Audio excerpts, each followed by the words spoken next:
Traevon Kenion has officially retired from football, and the Gamecocks are now down to one scholarship tight end. And while that's certainly not a good situation, it's not the biggest story in this entire ordeal. Our Locked On Gamecocks, your daily podcast on the South Carolina Gamecocks, part of the Locked On Podcast Network, your team every day.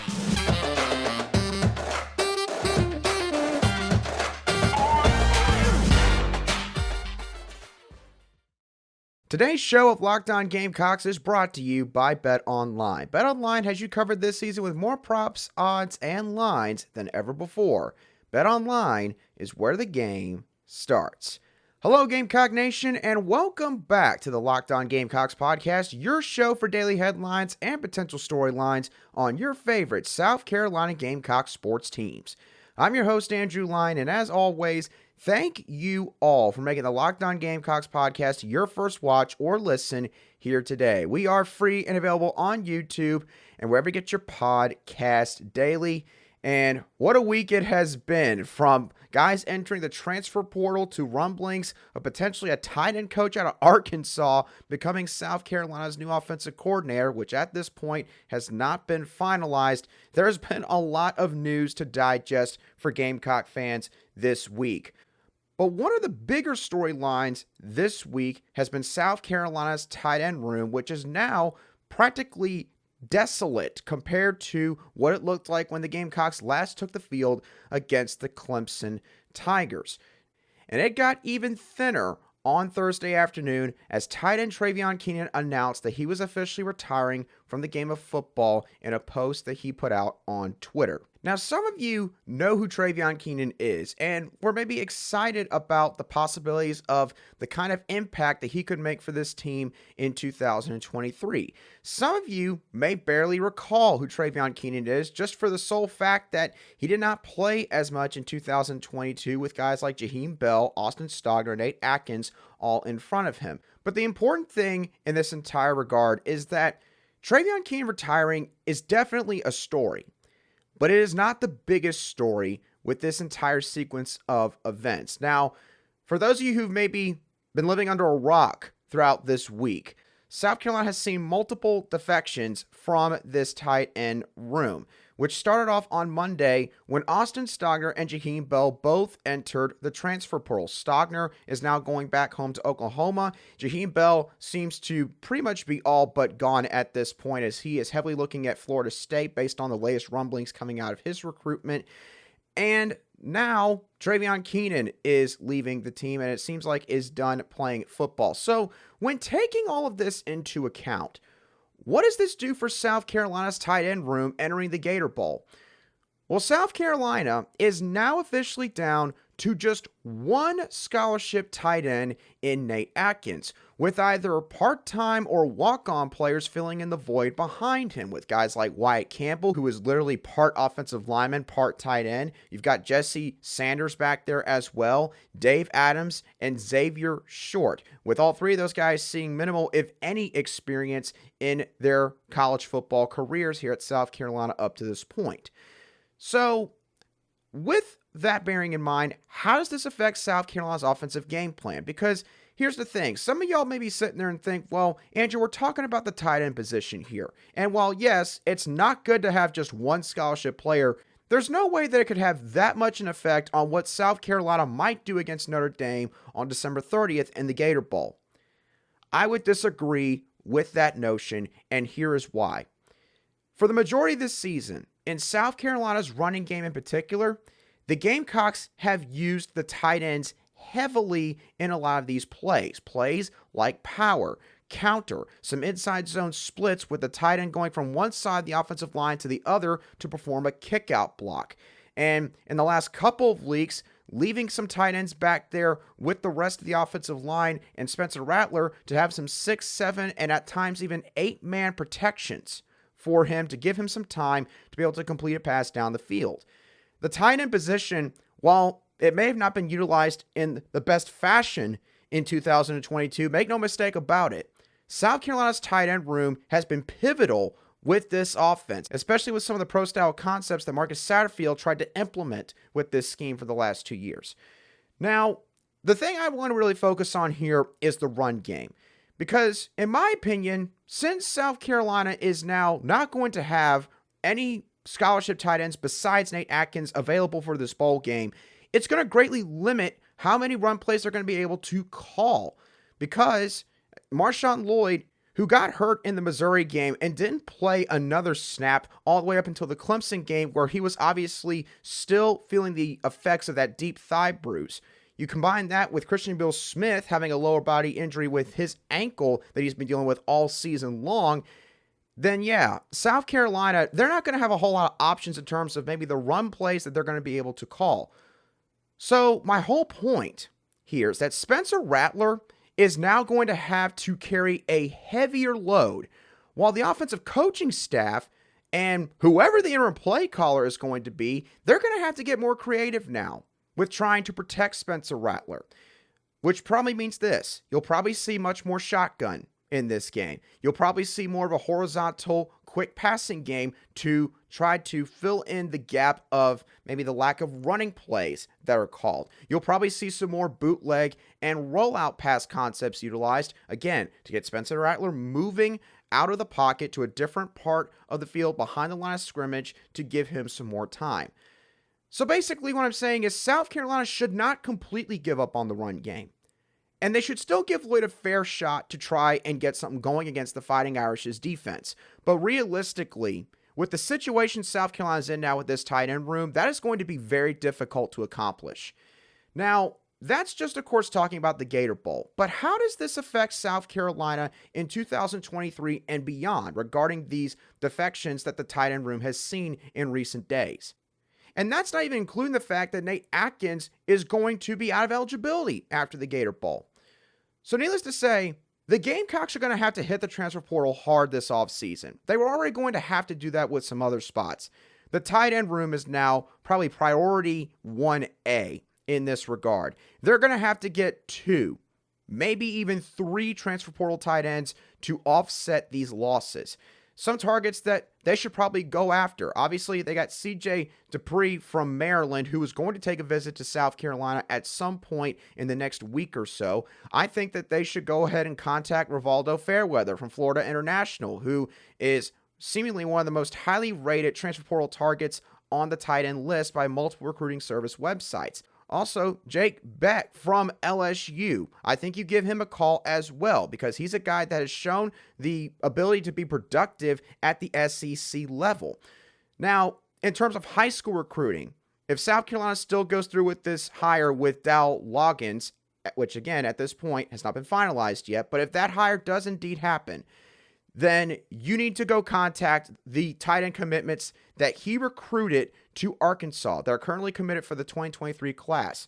So that includes Luke Haas, Shamar Easter, and Jaden Ham. Does not matter which 2 or 3 guys you go after, call all 3 of them, try to get one of those guys. If Dowell Loggins does end up coming to South Carolina, because that would be one thing that he would bring immediate help in, would be bringing in some guys that could immediately play some snaps at the tight end position in South Carolina's offense, and guys that would be familiar with the offensive coordinator in that hypothetical scenario. So needless to say, Traevon Kenion retiring from football again. Wish him all the best. I certainly hope it's nothing medical, because obviously if that's the case, he needs to take care of himself first and foremost. That is what matters the most at the end of the day. But this is certainly going to bring massive problems for South Carolina in terms of game planning for the Gator Bowl against Notre Dame. There's just no getting around that fact. And it's not just going to be the fact that there will be very few scholarship tight ends. It will be how it affects everything else. That's going to be the biggest thing to watch when looking at South Carolina's offensive game plan and play calling subsequently when they play Notre Dame later this month. Now, while South Carolina might be losing tight ends at quite an alarming rate right now, they are back in the race, it seems like, for an important wide receiver prospect from the 2024 recruiting class. A prospect named Mazeo Bennett, who we've talked about before on this show. And we're going to discuss what he did last night that signals that South Carolina may have that door opening back up once again in just a few moments right here on Locked On Gamecocks. But before we do that, I do want to let y'all know that today's show is brought to you by our friends over at Bet Online. Now, obviously, This week was the first week in many weeks that South Carolina actually got some bad news. And obviously, I just mentioned all the guys that have left the tight end room and how Nate Atkins is going to be the only scholarship tight end for South Carolina heading into the Gator Bowl. And while obviously that's not a great situation, look at it this way. You could be Kentucky. Kentucky, of course, was projected by many to be potentially an SEC East title contender. They wound up going 7-5. And because they went 7-5, they're going to be playing Iowa now in the Music City Bowl. And to top it all off, Will Levis and Chris Rodriguez Jr., they're both out. Their offensive coordinator, they ran him out of town as well.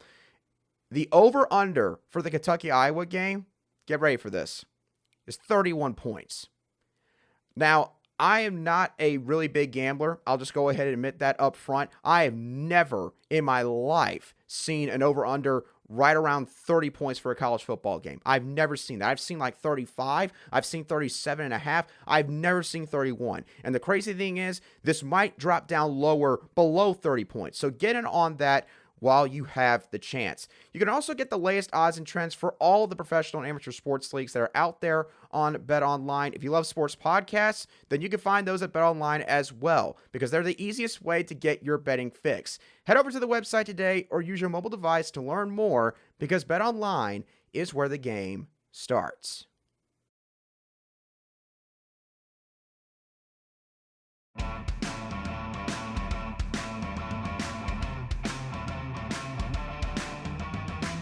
Welcome back to this Friday edition of the Locked On Gamecocks podcast, where we cover your South Carolina Gamecocks every single day. Want to thank y'all once again for making Locked On Gamecocks your first listen here today. Now, for your next listen or watch, I would like for you to go check out the Locked On Sports Today podcast, where the biggest stories of the day, plus instant reactions, big game recaps, and the take of the day all take place. The Locked On Sports Today podcast is available on the Odyssey app, YouTube, and wherever you get your audio podcasts daily. All right. Now, as I mentioned before we went into the break, there was some big news coming out of the 2024 recruiting cycle regarding South Carolina and a fellow SEC East opponent in the Tennessee Volunteers, as Maceo Bennett announced on Twitter that he was officially decommitting from Josh Heupel's Tennessee Volunteers. Now, obviously, this is a big deal for South Carolina, for those of you who have followed his recruitment. For those of you who maybe haven't kept up with this recruitment as much, maybe you have forgotten about Mazeo Bennett. Let me just recap and remind y'all the importance of this recruitment real quick. Mazeo Bennett for the 2024 class, he's considered to be the third best prospect in this state, behind offensive tackles Cam Pringle and Josiah Thompson. And the other thing is, he plays the wide receiver position, which South Carolina, as I've mentioned before on this show, in terms of high school recruiting, they have got to do better in this area. Now, obviously, with sort of the offensive scheme and the offensive showings that they've had for the majority of Shane Beamer's first 2 years here, that has scared off some pretty solid wide receiver prospects. So when you look at a recruitment like this, there's no getting around it. This is one that you have to win. It's within your state borders. You're going up against a bunch of SEC opponents here to try and get his signature, and you're trying to keep all this talent in state, because that's how you went on the run when Steve Spurrier was the head coach here. And it is a way in which you could get back to those levels once again. Now, what was the reason for Maceo Bennett decommitting from Tennessee? Well, he did an interview with On3's director of recruiting, Chad Simmons, sometime before he officially announced his decommitment. And in the interview, this is what he had to say to Chad Simmons. With the loss of the offensive coordinator, I want to see Tennessee still function at that high level. And this is in reference to the fact that Tennessee's offensive coordinator, Alex Golesh, has officially left to become the new head coach at South Florida, a job that opened up earlier in the season when Jeff Scott was officially fired from his duties down there in the Sunshine State. Now, Alex Golesh, of course, is not the sole mastermind of Tennessee's offense, but it's pretty clear that he plays a big part, apparently, in maybe the game planning and also some of the play calling on game day. Now, the thing that really caught my attention with this article was this specific quote from Maceo Bennett that followed up the aforementioned one, where he said, once this happened, some questions need to be answered about the program going forward for me and my family to stay committed.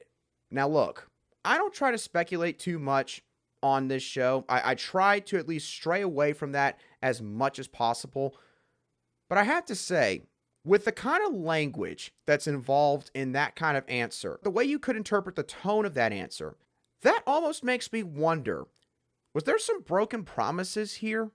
Is this part of the reason why Maceo Bennett decommitted? Maybe there was a promise that Alex Golesh was going to stay at Tennessee for a few years. Maybe he was going to be there the majority of the time that Maceo Bennett was going to be playing there, and that was one of the big draws for him. And then Alex Golesh, of course, upping and leaving, going to South Florida. Now he's sitting there like, what the heck? What happened to the original plan? I thought that he was going to be here. I thought that y'all were going to keep this thing rolling, that you and Josh Heupel were going to be sticking together through this whole ordeal of trying to get the Volunteers back to national prominence.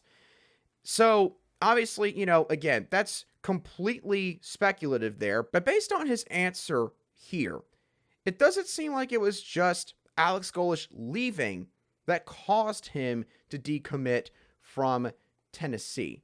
Now, the other thing is, of course, he might have a change of heart regarding South Carolina to a certain extent. Obviously, South Carolina's recent performances at the end of the 2022 season have bode pretty well for them on the recruiting trails. You're seeing Shane Beamer and a bunch of these assistant coaches going out on Twitter saying, everybody's talking about us. Literally every state we're going to, everyone knows what this team has accomplished and done over the last few weeks, which is, of course, great to see because that means that this team's getting more national exposure, which is what you need to do in order to draw some more talent from different areas and build that brand of yours.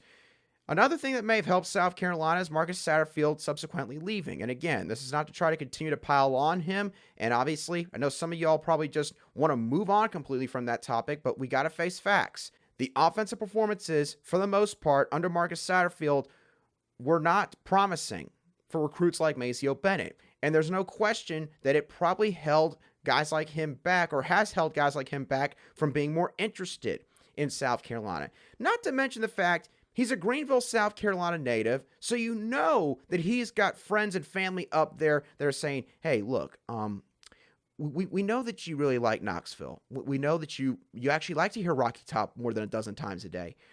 But, this is your home state. That's going to be a long travel. That's a lot of traveling for your friends and family to have to come see. You know that people are in his ear saying that.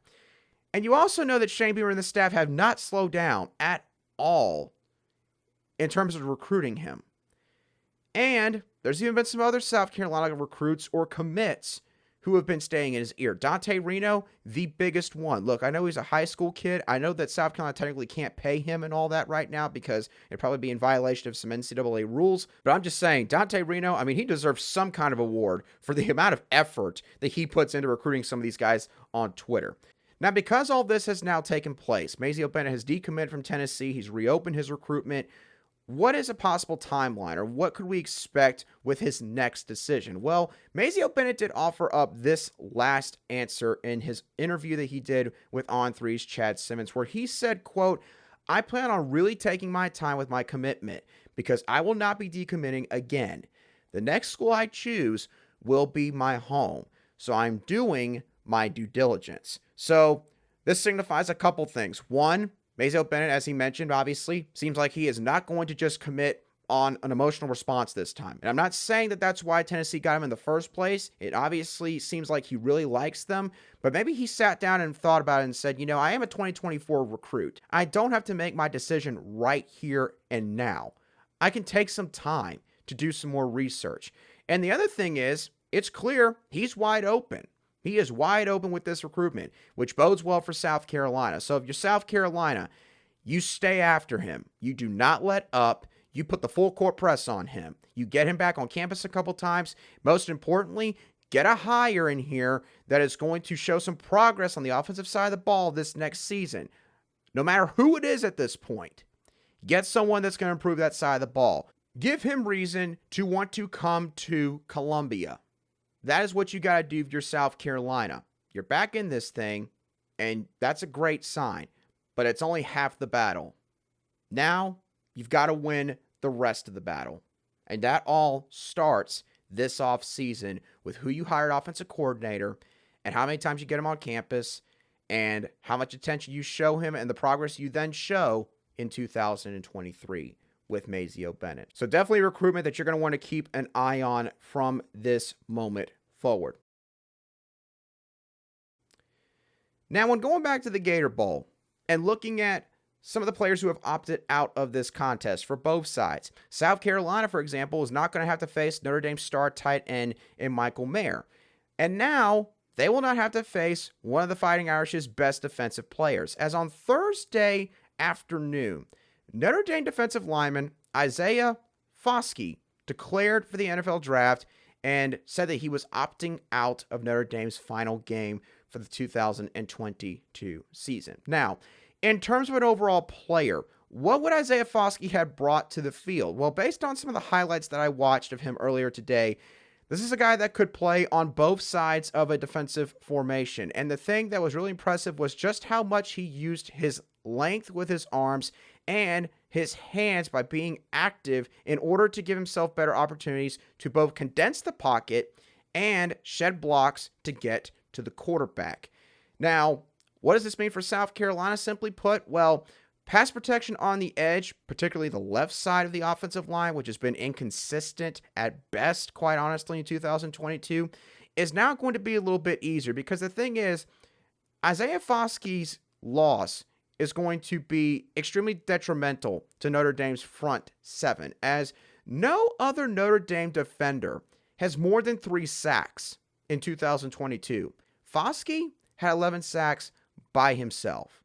So needless to say, things just got a little bit easier for Jaheim Moore or Jalen Nichols, whoever's going to be starting at left tackle for the bowl game, and of course Dylan Wonnum at right tackle. And it really helps South Carolina because of the fact that, again, you only have one scholarship tight end now that's going to be playing in this bowl game in Nate Atkins. So if Isaiah Foskey had been playing, then that really would have put South Carolina's offensive coaching staff in a bind in terms of, do they try to chip him with Nate Atkins being on that side of the ball? Do they keep Nate Atkins as an H-back for the majority of the time and just sacrifice him, not going out for some routes and potentially make an impact in the passing game?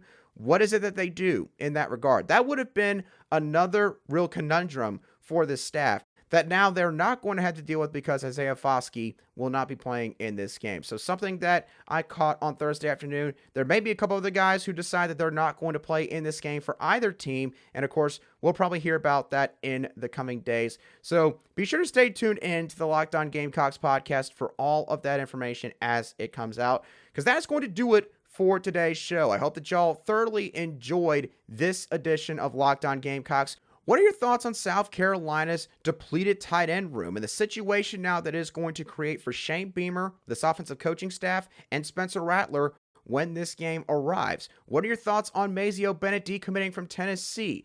How much of a shot do you give South Carolina to now get him back in that recruitment? And also, Isaiah Foskey not playing in the Gator Bowl.